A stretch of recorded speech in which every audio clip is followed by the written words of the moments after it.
श्री शिवाय नमस्तु भयम। दोस्तों, जैसा कि आप सभी लोग जानते हैं कि 15 दिसंबर 2025 के दिन यहाँ पर पौष महीने का सफला एकादशी व्रत पड़ रही है।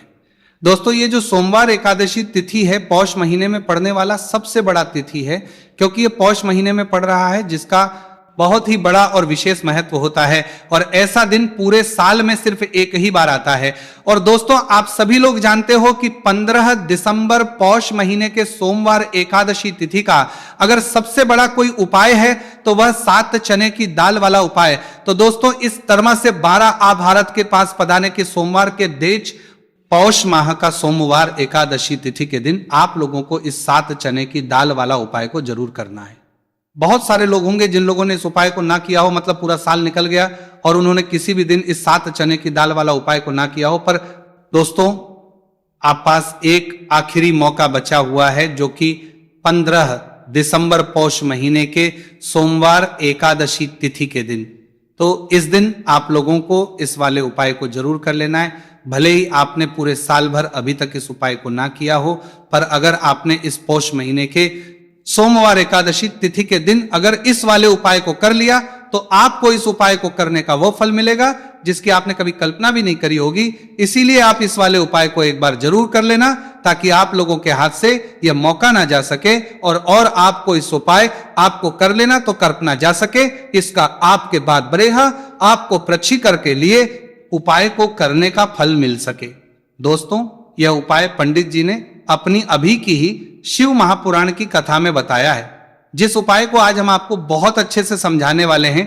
इस वीडियो को देखने के बाद, इस उपाय को समझने के लिए आपको कोई और वीडियो को देखने के बाद जरूरत नहीं पड़ेगी। तो चलिए दोस्तों, उपाय को शुरू करते। देखिए, यह पौष महीने के सोमवार एकादशी तिथि के दिन यह इतना खास होता है, इतना महत्वपूर्ण होता है। देखा है कभी कभी बड़े बड़े पूजा पाठ अनुष्ठान से जो मनोकामना पूर्ण नहीं होते, वर कुछ ने परे गर्दे निकल कर कभी कभी बड़े बड़े हैं। आपको जैसा में पौष महीने के दिन एक छोटे से उपाय करने से ही आपकी मनोकामना पूर्ण हो जाती है और बहुत सारे लोगों ने इस उपाय को किया भी है और उनको इस उपाय को करने का फल भी जरूर मिला है। अगर आप लोग भी उपाय को करना चाहते हैं तो आप इस उपाय को पहले अच्छे से समझने लेना, सुन लेना, उसके बाद करना। आपको इस उपाय का फल जरूर मिलेगा और इस उपाय को कर लेने से आपके घर में चाहे किसी भी प्रकार की दुख और समस्या क्यों ना चल रही हो, आपको उसका कारण भी नहीं पता है कि भाई ये समस्या किस कारण से चल रही है, उसका कुछ भी कारण हो सकता है, जैसे पादोष हो सकता है या किसी भी तरह का मंगल दोष भी हो सकता है। तो इस दिन लोगों को 7 चने की दाल वाला उपाय कर लेना है।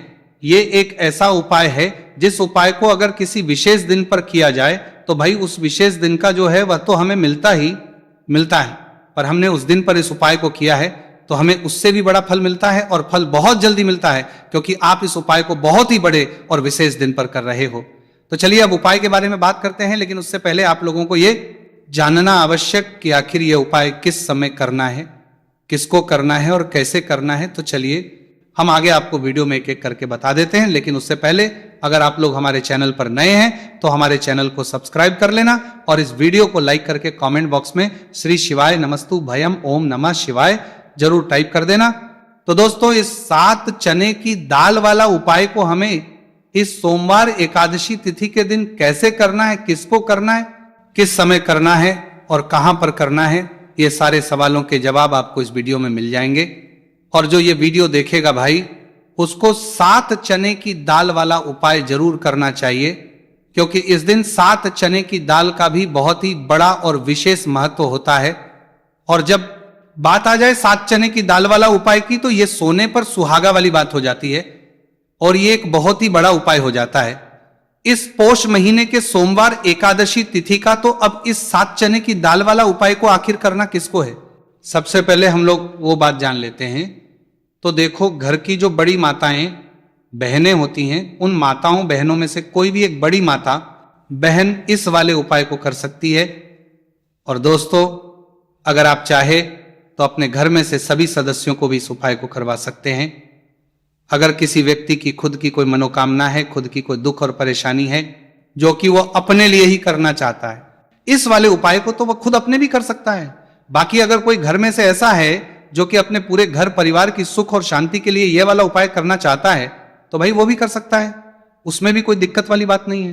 कहने का मतलब यह है कि इस उपाय को हर एक सदस्य भी कर सकता है और पूरे घर परिवार के सदस्य के लिए घर की बड़ी माताओं बहनों में से कोई एक माता बहन भी कर सकती है।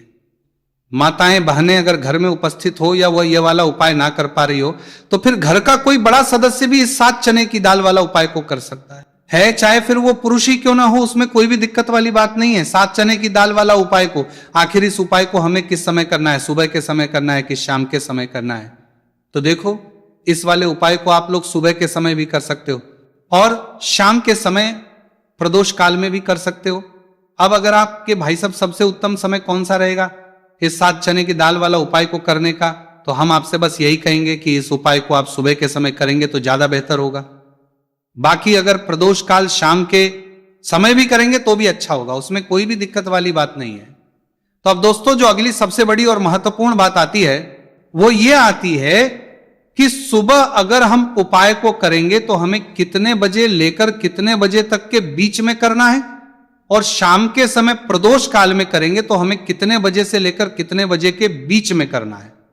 तो देखो, सुबह जितनी जल्दी हो सके आप उपाय को करने की कोशिश करना।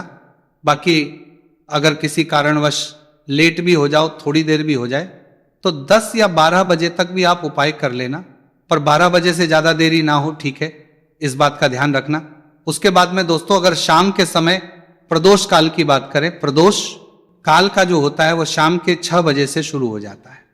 मतलब शाम के 6 बजे से लेकर 7 बजे के बीच का जो समय होता है, यह समय प्रदोष काल का समय होता है। उपाय को 7 या 8 बजे के बीच में भी कर सकते हो। मतलब शाम के 6 बजे से रात 8 बजे के बीच में आप कभी भी इस वाले उपाय को कर सकते हो, उसमें कोई भी दिक्कत वाली बात नहीं है। देखो, हम सभी जानते हैं कि अभी पौष मास का पवित्र महीना चल रहा है और पौष मास के महीने की एकादशी तिथि सोमवार के दिन पड़ने वाली है। ये एकादशी तिथि है जो कि 15 दिसंबर के दिन पड़ने वाली है। तो इसीलिए 15 दिसंबर को सोमवार के षष्ठी के दिन करने वाले 3 माह उपाय के बारे में हम आपको बताने वाले हैं। ये तीनों उपाय आप सोमवार की षष्ठी के दिन कर सकते हैं, बहुत ही प्यार से उपाय होने वाले हैं। तो 3 माह उपाय के बारे में हम बात करते हैं, तो बिल्कुल एक एक करके हम सारे उपाय को समझेंगे। जैसा कि हमने कि 7 चने की दाल वाला ये उपाय है, इस उपाय को आपको करना है षष्ठी के दिन। देखो क्या क्या सामग्री लेनी है, पहले ये समझ लो। 7 चने की दाल, ठीक है, चने की दाल खंडित नहीं होनी चाहिए, और शनि की चैन की दाल जो भी व्यक्ति भगवान शिव के ऊपर सोमवार एकादशी तिथि के दिन अर्पित करता है तो वह स्वर्ण ही भगवान शिव को अर्पित करता है। अगर वह स्वर्ण भगवान शिव के ऊपर अर्पित नहीं कर सकता, न हीन की दाल अर्पित करते हैं, तो आपके जीवन का भाग्य जो है वह उदय हो जाता है।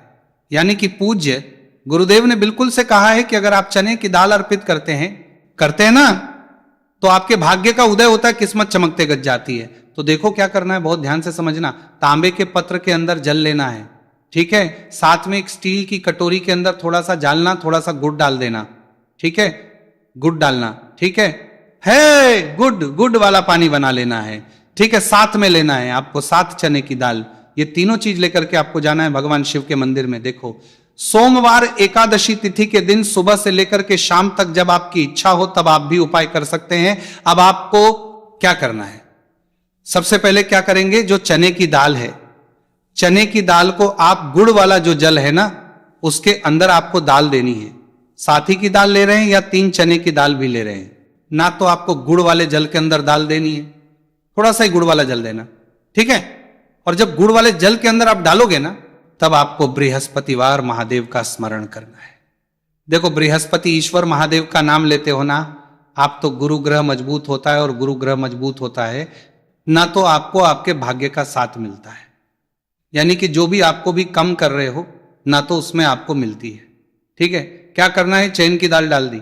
अब आपको क्या करना है, तांबे का जो पत्र है, अब आपको क्या करना है, ये जो चने की दाल है और गुड़ के पानी का जो जल है जिसमें आपने डाली है, ये चने की दाल और गुड़ में जल भगवान शिव के शिवलिंग पर आपको अर्पित कर देना है। श्री शिवाय नमस्तु भयम का जप करते हुए देखो, जो भी व्यक्ति आज के दिन सोमवार एकादशी तिथि के दिन भगवान शिव के ऊपर चने की दाल अर्पित करता है तो उसकी किस्मत जो चमकते गजाती है। देखो, जो भी आप व्यापार कर रहे हैं आज, जैसे कि आप कपड़े का व्यापार कर रहे हैं या सोनी चांदी का व्यापार कर रहे हैं या किसी भी चीज का व्यापार कर रहे हैं, आपको आपके व्यापार का स्मरण करना है और उसके बाद श्री शिवाय नमस्तु भयम का जप करते हुए आपको अर्पित करना है। देखो व्यापार का स्मरण करना कि ये मेरा व्यापार है, महादेव आपकी कृपा से मेरा जो व्यापार है अच्छे से चल जाए, ऐसी आपको करते हुए आज के दिन आपको चने की दाल अर्पित करनी है। इस प्रकार से ये उपाय करना है। जो 1 लोटा जल लेकर के आए हो ना, वो देखो उसमें क्या करना है आपको। सबसे पहले गणजी वाले स्थान पर, फिर कार्तिकेय जी वाले स्थान पर, फिर माता अशोक सुंदरी वाले स्थान पर, फिर पार्वती माता के हस्तकमल में, फिर भगवान शिव के शिवलिंग के ऊपर आपको अर्पित कर देना है। बस इतना सा उपाय करना है। आपका जो भी व्यापार बैंड भी हो गया होगा या बैंड होने के काग्र पर भी होगा, तो ये उपाय एक बार करके पार्वती करवी के देखिए, निश्चित ही आपको फायदा जरूर मिलेगा। आपके जीवन के सारी कठिनाई है जो है वह महादेव जरूर करेंगे। तो ये हो गया पहले उपाय। देखिए अब हम बात करते हैं दूसरों की। आपके जीवन में, आपके घर में कोई भी परेशानियां हैं, कोई भी तकलीफ है, वो महादेव स्वयं ही इसे दूर कर देंगे। बहुत ही प्यार सा उपाय है। सोमवार एकादशी तिथि के दिन करना है। आपको लेना है पीला चंदन, ठीक है, थोड़ा सा कटोरी के अंदर पीला चंदन लेना है, साथ में तांबे के पत्र के अंदर जल लेना है।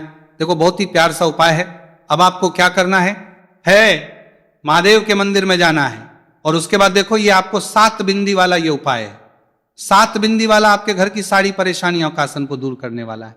ये मैं आपको सोमवार एकादशी तिथि के दिन शाम के समय, प्रदोष कल के समय करना है। देखो प्रदूषण का समय आपको सबको मालूम है ना। देखो पूज्य गुरुदेव हमेशा कहते हैं कि प्रदोष कल का जो समय होता है वह सूर्यास्त के 45 मिनट पूर्व शुरू हो जाता है और सूर्यास्त के 45 मिनट बाद तक राहत है। अब देखो 7 वाला ये उपाय है। आपको क्या करना है, आपके सीधे हाथ की चिट्ठी उंगली के पास वाली उंगली है जिसे अनामिका उंगली कहते हैं, ठीक है, अनामिका उंगली का ही उपयोग आपको करना है। देखो क्या करना है, सब पहले आपको गणेश जी वाले स्थान पर एक बिंदी लगानी है, ठीक है। फिर उसके बाद वापस से चंदन के अंदर आपकी उंगली जानी चाहिए, फिर और कार्तिक जी वाले स्थान पर अर्पित करना, फिर चंदन की कटोरी के अंदर उंगली जानी चाहिए, फिर माता शुभ सुंदर वाले स्थान पर अर्पित करना। देखो कई लोग क्या करते हैं कि गणेश जी पर लगा दी, कार्तिकेय जी पर लगा दी, फिर अशोक सुंदरी पर लगा दी, यानी कि बार बार डबोक नहीं है उंगली, ठीक है। तो ऐसा नहीं करना है। आपको समझ में आई आपको बात, आपको डबोक है उंगली, ठीक है। आपको गणेश जी वाले स्थान रिपीट कर दी, कार्तिकेय जी वाले स्थान पर कर दी, तीसरी जो है माता अशोक सुंदरी वाले स्थान पर अर्पित कर दी। देखिए चौथी जो है वो पार्वती माता के हस्तकमल के वहां पर करनी है। 5वीं जो है वो आपको जलधारी के बिल्कुल कोनी में आपको अर्पित करना है। फिर उसके बाद भगवान शिव के शिवलिंग के पीछे तरफ आपको ये कोनी में अर्पित करनी है, जो जैसे जलधारी की कोनी में अर्पित करिएगा, विपरीत जो शिवलिंग के पीछे ये रहा है ना, वहीं पर कोनी पर अर्पित करनी है। लेकिन तुम्हें एक टिक्की जो है भगवान शिव के शिवलिंग पर आपको अर्पित करना है। श्री शिवाय नमस्तु। भयम का जप करते हुए आपके जीवन की जो भी परेशानियां हैं, घर के जो भी क्लेश है, वह सब दूर हो जाए, ऐसी कामना करते हुए आपको कुटी के लगा देनी है। और अंत में 1 लोटा जल जो आप लेकर के आए हैं वह भगवान शिव के शिवलिंग पर श्री शिवाय नमस्तु भयम ओम नमः शिवाय का जप करते आप अर्पित कर सकते हैं। तो बहुत ही प्यार सा उपाय था। देखो 7 बिंदी वाला ये उपाय था। तो इस प्रकार से आपके उपाय कर सकते हैं और आपके जीवन की साढ़े नया घर के सारे के लिए जो है वह दूर हो जाएंगे, घर में खुशी आएगी और आपके भाग्य का दय होगा। हमने 2 उपाय के बारे में बात कर ली। अब हम बात करते हैं तीसरी उपाय की। इस उपाय के लिए आपको मंत्र एक बेलपत्र लेना है, ठीक है। बेलपत्र ले लिया, साथ में लेना है आपको पीला चंदन और उसके साथ में लेना है तांबे के पत्र के जल। ये तीनों चीज लेकर के भगवान शिवा के मंदिर में आपको जाना है। आगे आपको बात समझ में। अब इस उपाय को समझना, ये जो बेलपत्र है या बेलपत्र आपकी जो भी इच्छा है वो बोल करके मां माता अशोक सुंदरी के स्थान पर आपको टच करना है, ठीक है, रखना नहीं है, टच करवाना है।